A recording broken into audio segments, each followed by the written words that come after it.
Omokania defined non de kan uzala.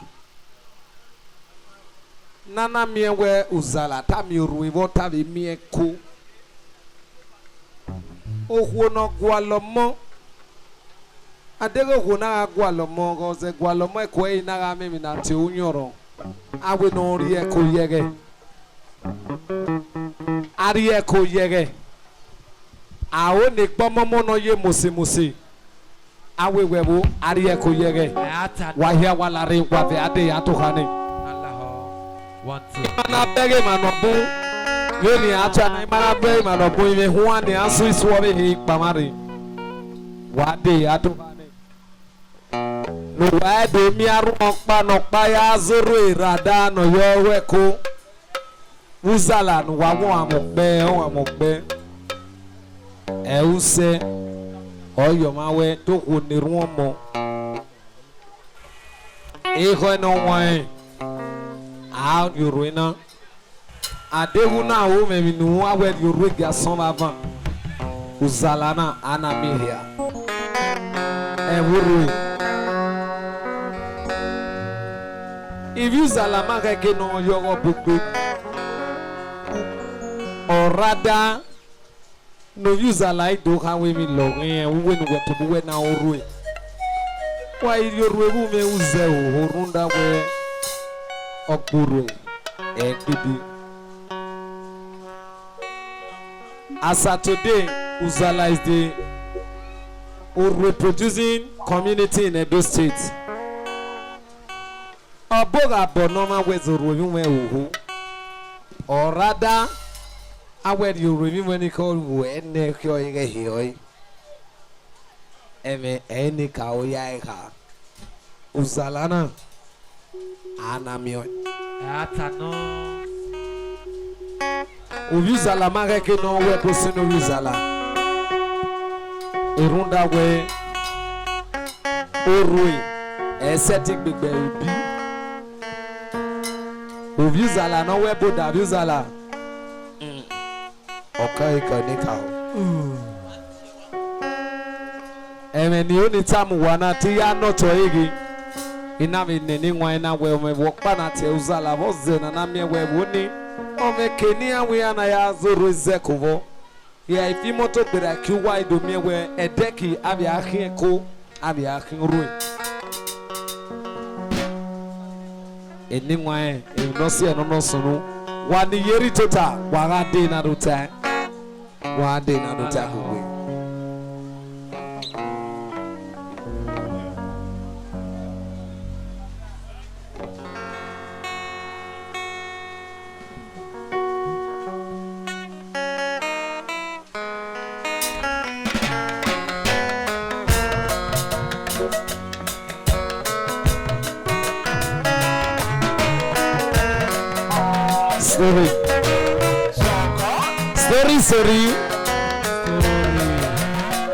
Story. Once upon a time.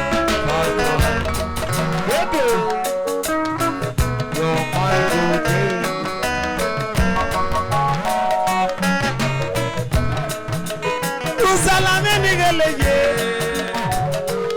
Ike tunato gana genibi yipanu wayabo.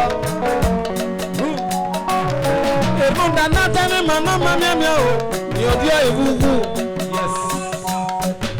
Uzalame nigeleye.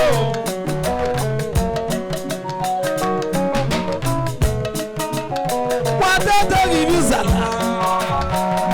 Ebona na mierwe, ebona na mieko.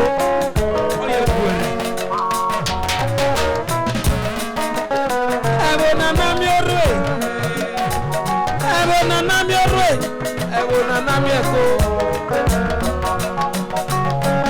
Ogona gwaloma weno arieko yege. Neko wabeke na mure. Uzala community na namie. Wedo. Aboregi bibi yeye.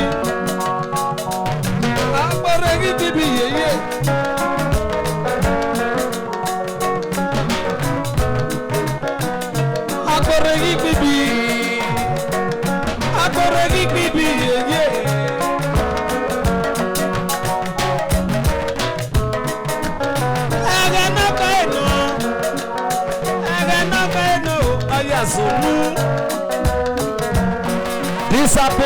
23 AD. Yes. Where do?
Uzala yagba orwe Koja ayeye di bami gamendo iyebo Baba wa wese Ọba ẹgba pẹ uzala yagba orwe Ukpe bayi ka baba kaka neniye baba o Ukpe mi je mari yebe yi neniye Ukpe mi tẹnu kpogbo Mari yebe yi ni baba ye fie Uzala no onyo yagba orwe. Yes. Uzala no gibe orwe. Begeni. Beto tigi uzala yagba babarwe. Kegeni gade. Obe wa penatai. Awu wa akia orwe wa kaya gatweki. Awu wa akia orwe no. Awu wa kaya gatweki. Emu dao. Ego no ye sati papa mawe. Santa tere no ye sanyete. Aboregi bibi yeye. Uzala me nigele ye. Yana mawedo. One of the biggest elder. Ori yana mawedo. Aba ebate. Nari esoso maye. Yaze banu kata. Ege uzala yibe orwe. Ono wagakia orwe wage ya adweki Ono wagakia orwe non wage ya adweki Ono wakoregi bibi Ono wakoregi bibi yeye Ono wakoregi bibi yeye Usala no kabo Ori yana mawadoro Moye Stanley no bi yana mwa Degele Eri yana mwa Ori yana mwa wedo Papa Europa Stanley wedo Oh yo Bibi bame no biyege Oh yo Ori yana mwa wedo Onde sana dene no lesa yade Oba ewa pe Soso manje si akwadi koka Nyombe kamusola Okoro bibibi Nyombe kamuwa Orwe nonu wage ya adwegi Ano woto wato nyala horwe Wado gidiza Oyi yana mwamwado Waya wazere kome o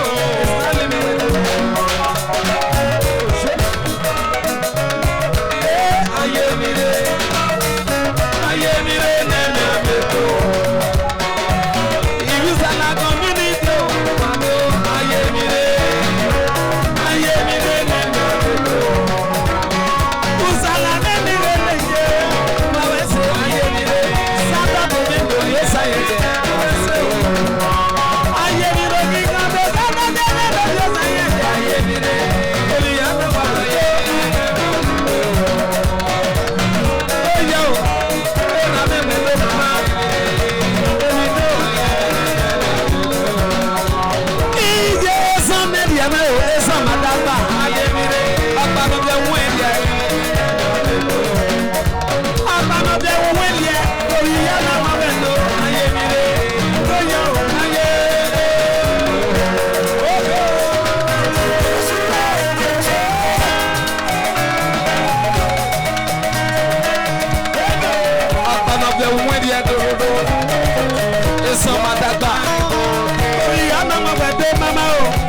so. Okay, le meni we. Ijo, lady ye.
Your mind go day. Ya ade yo to ni ade wa. Ni die yo ta be ni ye popa. Okay. Wa we ni ye popa wa ko me da ho ana ne asuru. Allah ho. E ba wa mo kan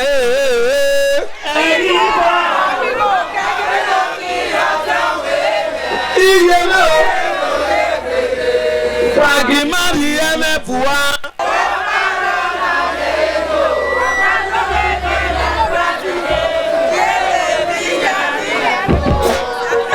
Magi yemi meso sa ya ma pon mega na o. Wa ma bere holiday ya le ni pe ya ma ma eme. Wa do le risu sa ya ma pon megi mami e. Wa ni bo ma ma be onu wa ga to me mu wa lo ye ni a. Islam ni ro no wa ga wi do ba me wa lo ye.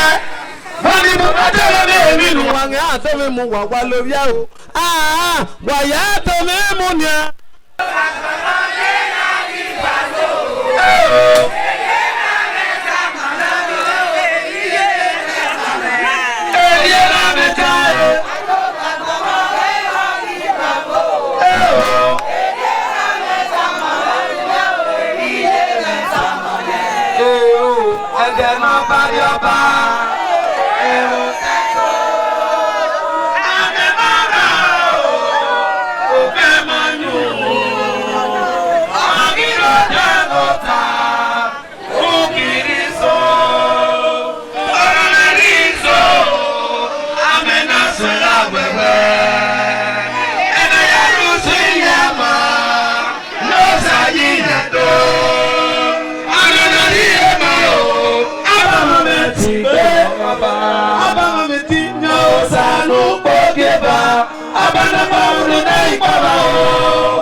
Show your kindness. Godwin, I'm the Gogian Igbilosu. Enoge Nonyawo. Enoge Nonyawuzala. Oriyana Mawedewele. Show your kindness. Godwin Igbilosu, I'm the Gogian. Enoge Nonyawuzala. Oriyana Mawedewele. Okie ayabona. Enemy mawu. Okie nonyamoro. Saturday when you go away. Okie me o. Saturday when you go away. Ogwabo ma opo. Wese mama wese. Okie nonyamoro. Come Saturday me you say it. I will need to know where I will map on our I will get up on the game. Oh, no. You know, no negative. You can't have a name. Never look at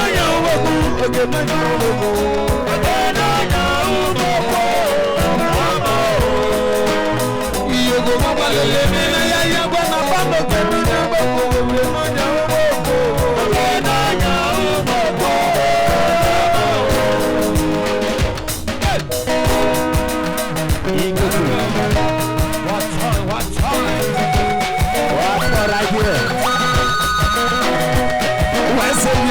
Mrs. London, I was saying that you our Kagelu, Yana,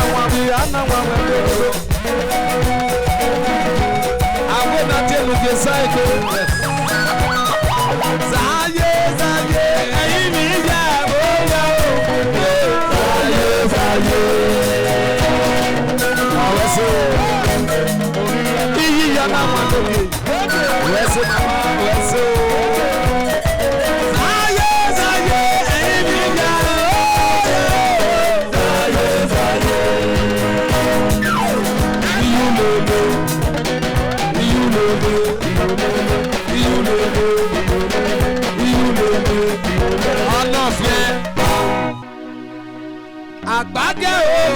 Say, Yari, I can't make the work again. Ross, I back here on the gear. Say, here go, brother. If you do not say your time, you may not back here on the gear. Yes, I back here on the gear. Say.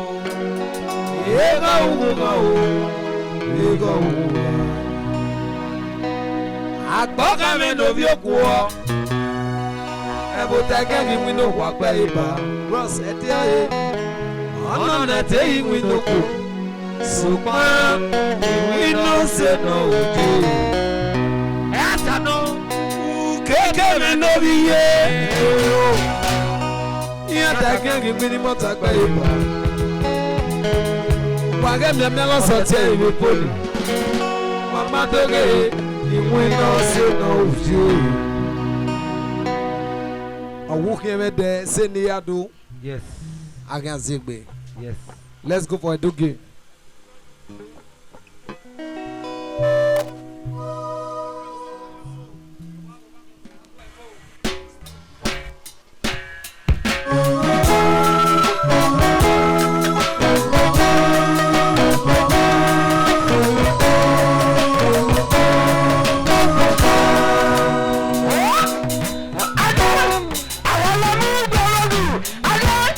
See you.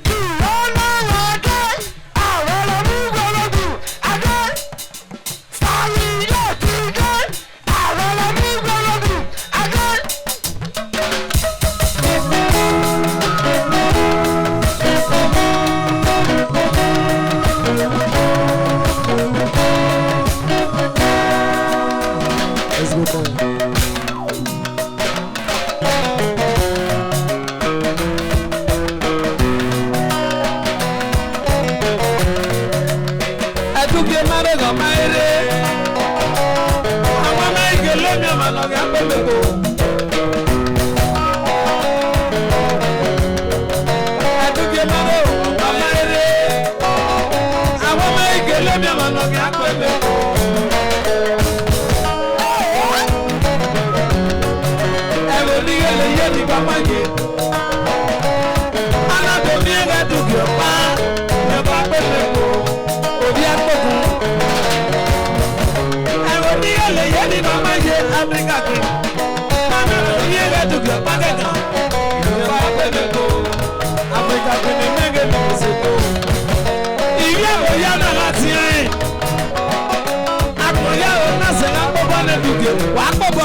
sẹ́ka tí pé mú ọ̀nà sùnmílá o.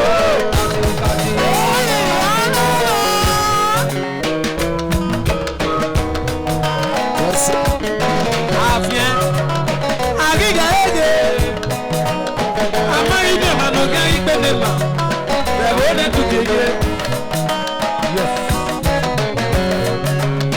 Ọ̀nà yìí mi pẹ̀pẹ́ ìyàwó ni ẹ̀wọ̀ ìgbẹ́. Bísí àpẹẹlẹ́tò ìmọ̀nà dúkìá wíyẹn pé orí yàrá wà pẹ̀lẹ́. Pẹ̀lẹ́ o, orí yàrá wà ó pẹ̀lẹ́.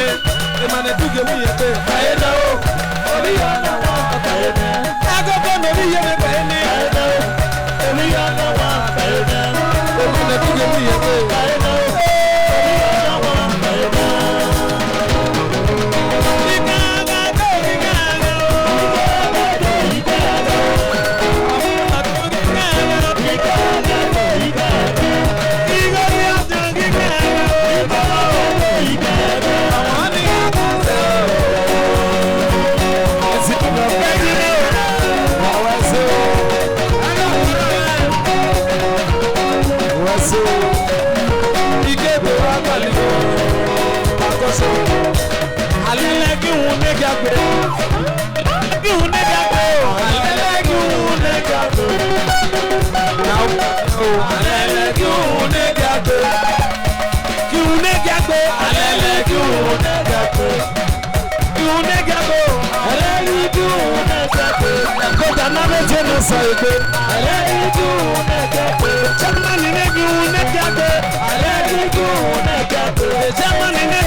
You